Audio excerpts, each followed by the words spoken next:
What's going on, guys? Welcome back to another video. So today we're going to be talking about season 18 of Battlegrounds, and here the first week 1 and victory track. This is where we're going to focus on. I might make a video for week 3 if I think that I need to, but we're going to cover week 1 and the victory track today. So this meta is actually going to be mostly around mutant champions and skill champions, because as you can see, the attacker buff, whenever a mutant attacker applies a debuff to the defender, they have a 40% chance to gain an indefinite prowess buff, increasing special attack by 30%. And then this chance increases by 20% for each debuff of the defender, and these prowess buffs are removed after the attacker finishes a special attack.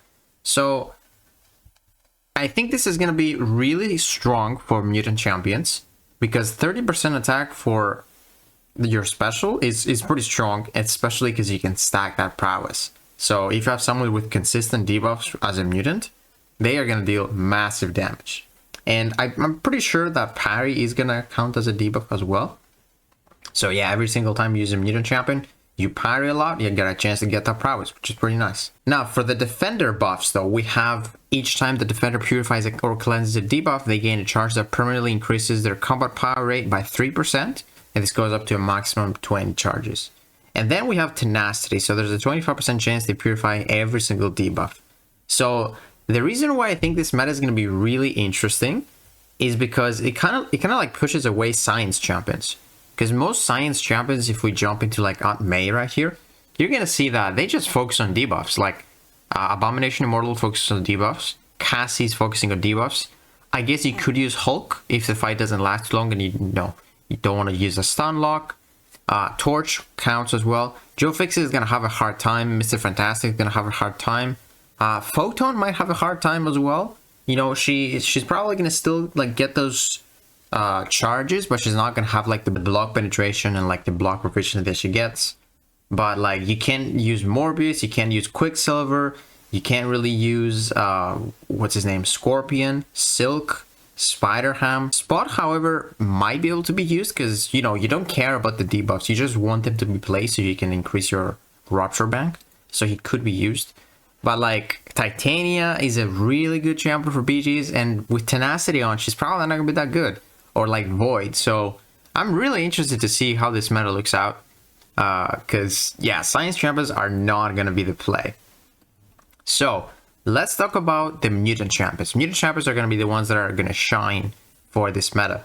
But the ones that I think will be really, really strong for this meta, I think Apocalypse, dude, I think he's going to be awesome because, you know, he's the only champion that his debuffs cannot be shrugged off. So he just counters tenacity, and he also has like double debuffs on his heavy, which means you can have a really high chance to get those big prowess for your special attacks, and most damage from Apocalypse comes from his special attacks. So, dude, you might be able to one-shot an opponent if you stack a lot of those prowess by just spamming heavy attacks, and maybe fighting like a mutant as well, which allows you to start with 3 charges. I think a 6-star rank 5 Ascended Apocalypse is going to be really nice for this meta for sure. Up next, I think Archangel, potentially with some RNG, he can be really strong because if he applies all those bleeds, he lowers the opponent's chance to purify, which is really, really strong. Bishop is going to be awesome because we're mostly going to see I think skill champions on defense. Like every time they purify, they take damage. Also, Bishop has like a bunch of debuffs with the SP1, so might be better to go with the SP1 rotation with Bishop. We will see. I think another one that will shine is Havoc. He has really high chance to apply those plasma debuffs, and he also has strong special attacks, so I think it's going to be really, really strong. Onslaught is going to be amazing. Every time you parry, you get those indefinite daunted. And once you get 3, every time you apply a debuff, you're going to get a prowess guaranteed, which is really strong. And Onslaught is just pretty crazy. And then someone that probably going to be like the best attacker of this meta is going to be Sunspot. Because he applies so many debuffs, you might not even have to ramp up because you're going to get a lot of prowess. He applies multiple debuffs with 1 hit. Yeah, I think Sunspot is going to be like the nuke of the nukes, man.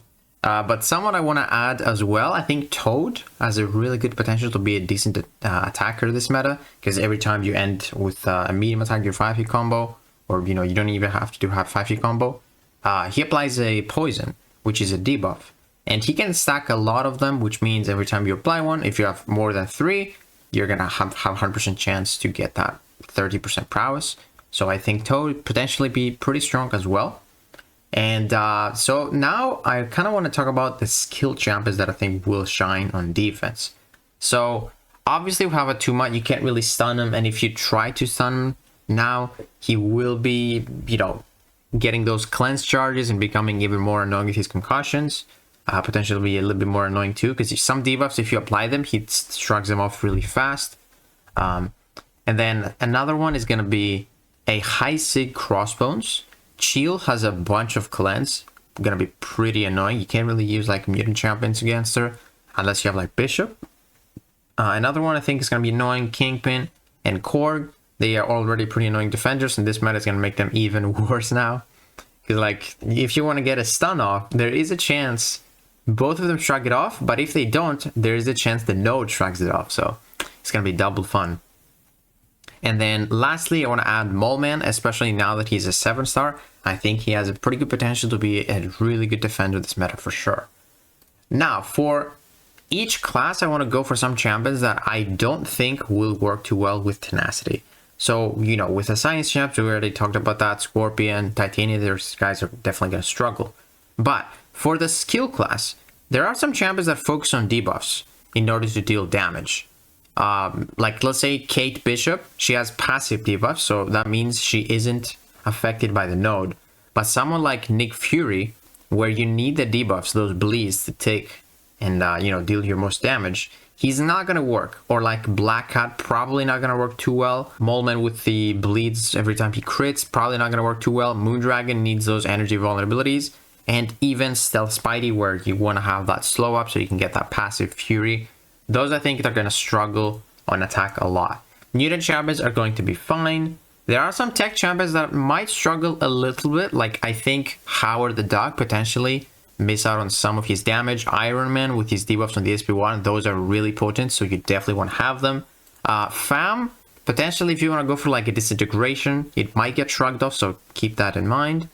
And also maybe Omega Sentinel, which is she's a 7-star now, might struggle. People might use her now, and even Penny Parker and Warlock, they kind of focus on debuffs as well. Now for the Cosmics, we got a big loss, and that is Cosmic Ghost Rider. I don't think he's going to be used this season, because he's got a lot of debuffs on the SP2, and every time those get shrugged off, you miss out on your big damage, and also the opponent gets more power, thanks to this node that gives them more combat power rate. So it's a big loss for sure. And potentially Hyperion with his like heavy playstyle, you're not going to be able to like land those parries and just do parry heavies all the time. Venom potentially too, and Null, which kind of sucks because I just took him to rank 3. I kind of want to use him on my free to play. And then some Mystics as well. I think might struggle a little bit, like Kushala. If your Kushala is not awakened, she's probably not going to work. So mine isn't like awakened, so I don't even know if I'm gonna use Kushala this season, and this is like the only time I haven't put her in my deck. So yeah, it's pretty crazy. Another one is Diablo, probably not gonna work. Sasquatch might not work too well because most of his damage comes from like his debuffs. Like he's gonna work on defense but not on attack. And then I think also potentially Werewolf by Night and Tigra are gonna struggle as well. So yeah, man, I wish this meta was like week 3, because there's so many options that don't work, and those are like meta champions. So I'm really interested to see what happens week 1. It seems really tough. And then added to the Gladiator circuit, we have like an ebb and flow knockdown, which means some people might use recall masteries, even myself, because you know the opponent or the defender starts the fight without those debuffs. However, you're still gonna have recoil on your defenders. So that's going to be an interesting meta for sure. And then the tenacity goes from 25% to 50% on week 1. So yeah, this meta is going to be awesome because like most science champions, especially science champions that are meta champs, aren't going to work. So pretty interested to see what happens. So yeah, guys, hopefully this video helped you. And if it did, please give it a like, subscribe, and I'll see you in the next one.